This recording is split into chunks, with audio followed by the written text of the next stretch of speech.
Few features of urban life seemed more alien to rural and small town native-born Protestants than their immigration populations and cultures. The wartime obsession with 100% Americanism continued into the 1920s. This was a movement that celebrated all things American while attacking foreign and non-American people, ideas, and cultures. During World War I, German Americans bore the brunt of this movement while also affecting other European immigrants. The 1920s was a decade of citizenship education programs in public schools, legally sanctioned visits to immigrants' homes to investigate their household arrangements, and vigorous efforts by employers to instill appreciation for, quote, American values. Perhaps the most menacing expression of the idea that enjoyment of American freedom should be limited on religious and ethnic grounds was the resurgence of the Ku Klux Klan in the early 1920s. The new Klan attacked a far broader array of targets than during Reconstruction. American civilization, it insisted, was endangered not only by blacks but by immigrants, especially Jews and Catholics, and all the forces that endangered individual liberty, which included feminism, unions, and immorality. The Klan's influence faded in 1925 when its leader in Indiana was convicted of assaulting a young woman. But the Klan's attacks on modern secular culture and its demand that the control of the nation be returned to, quote, citizens of the old stock reflected sentiments widely shared in the 1920s. The decade witnessed a flurry of legislation that offered a new answer to the venerable question, who is an American, including the previously discussed Immigration Act of 1924, which set up quotas and completely barred the entry of people from Asia into the U.S. The 1920s also witnessed an upsurge of self-consciousness among Black Americans. With European immigration all but halted, the Great Migration of World War I, which was discussed in the Progressive Lecture, continued apace. Nearly 1 million blacks left the South during the 1920s, and the black population of New York, Chicago, and other urban centers more than doubled.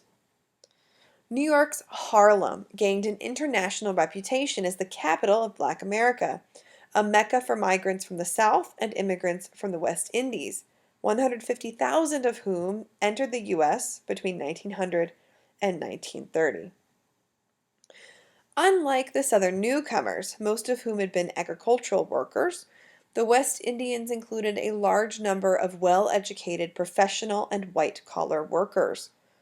Their encounter with American racism appalled them. "I had heard of prejudice in America," wrote the poet and novelist Claude McKay, who emigrated from Jamaica in 1912, "but never dreamed of it being so intensely bitter." The 1920s became famous for slumming, as groups of whites visited Harlem's dance halls, jazz clubs, and speakeasies in search of exotic adventure. The Harlem of the white imagination was a place of primitive passions, free from the puritanical restraints of mainstream American culture.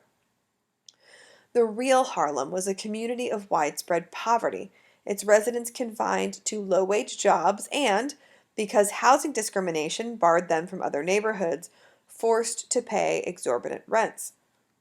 Most Harlem businesses were owned by whites. Even the famed Cotton Club excluded black customers and employed only light-skinned dancers in its chorus line.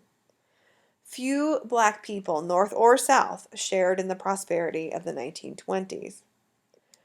But, and this is important, Harlem also contained a vibrant black cultural community that established links with New York's artistic mainstream. Poets and novelists like Countee Cullen, Langston Hughes, and Claude McKay were befriended and sponsored by white intellectuals and published by white presses. Broadway, for the first time, presented black actors in serious dramatic roles. At the same time, the theater in Harlem flourished, freeing black writers and actors from the constraints imposed by white producers. The term New Negro, associated in politics with Pan-Africanism and the militancy of the Garvey movement, in art meant the rejection of established stereotypes and a search for Black values to put in their place.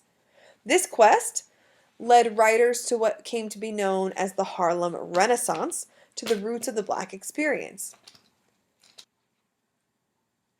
These included Africa, the rural South's folk traditions, and the life of the urban ghetto.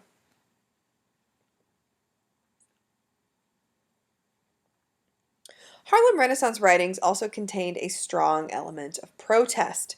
This mood was exemplified by Claude McKay's poem, If We Must Die, a response to the race riots of 1919.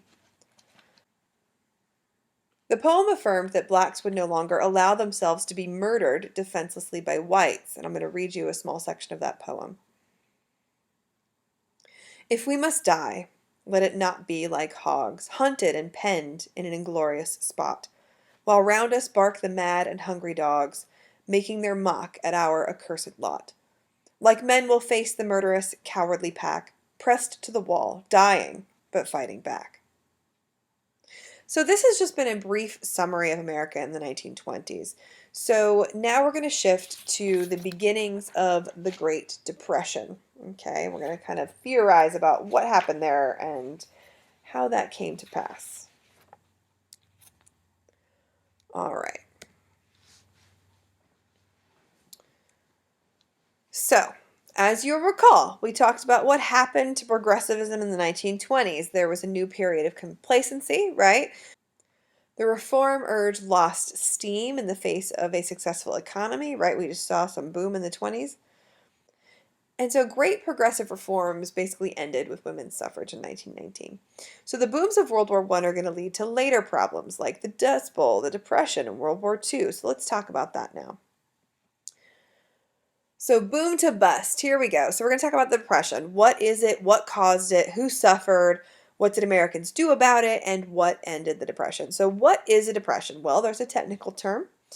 It's a sustained long-term downturn in a business cycle. It's characterized by high unemployment and scarce credit. There's low economic activity. So because there are few people working, because the unemployment is high, there are few people actually buying things. So in the 1920s, foreign markets dried up. Europeans had suffered all through the 1920s as Americans celebrated good times. By the end of that decade, they could no longer afford to buy American products. So the Great Depression began in the country, okay, in rural spaces. 1 in 4 farms were foreclosed on in the 1920s. Overproduction drove crop prices lower than the cost of production. Some crops were so devalued that some farmers burned corn for fuel. Banks were stuck with farmland they couldn't sell and that no one was working on. So we're going to have the Dust Bowl. Look, this slide is dust that drifted and blew like a sand dune almost over the top of a house. You can see the roof of the house is on the right, and the dust and sand is just over on top of the house. So let's talk about the Dust Bowl. Was this a natural disaster? Well, in Oklahoma, temperatures hovered above 100 degrees for 36 days in 1934, and winds shifted the dry soil into enormous swirling clouds of dust that traveled as far as Washington and New York. Drought and mechanized agriculture combined in the mid-1930s to make the Great Plains into a wasteland. Erosion ruined 9 million acres of land. 9 million acres of land. 300,000 dirt farmers fled Oklahoma for California and thousands more from other Great Plains states.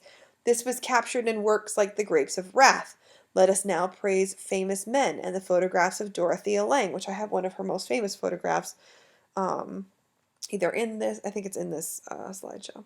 But what caused the Depression? So the roots of what caused the Depression are in the boom-bust cycle. So World War I was very good for American manufacturers and farmers. There was a huge boom in agricultural products in particular, and foreign trade, right? Remember, European countries were sucking up all that excess overproduction. So it was good. It was good for Americans. It seemed to wipe away the worries of the 1890s. Americans kind of forgot about problems of industrial capitalism and the boom of the war years and in the 1920s. But the seeds of economic crisis were in fact planted in this boom. World War I spurred the plowing of the Great Plains. More homesteads were taken up in the 20th century than in the 19th century, mostly in marginal land east of the Rockies, like the dry plains of Colorado, Kansas, Nebraska, and the Dakotas. You remember the harshness of this former buffalo land and ecological disaster of the cattle boom and bust, right? So already by the late 1920s, erosion is a real problem in this area. There's a return of cyclical drought and mechanized agriculture combined in the mid 1930s to make the Great Plains into a wasteland, as I said. Okay, so here's a map of the Dust Bowl.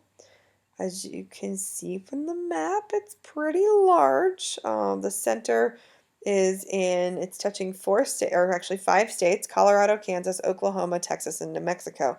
And then if you look at the other areas severely affected, you have Wyoming, South Dakota, Nebraska added to that. Okay.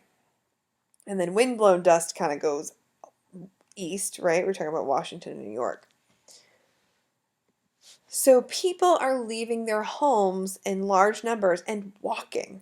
This family, for example, is in Arkansas. They're from Arkansas and they're crossing Texas. They're on foot walking across Texas, guys.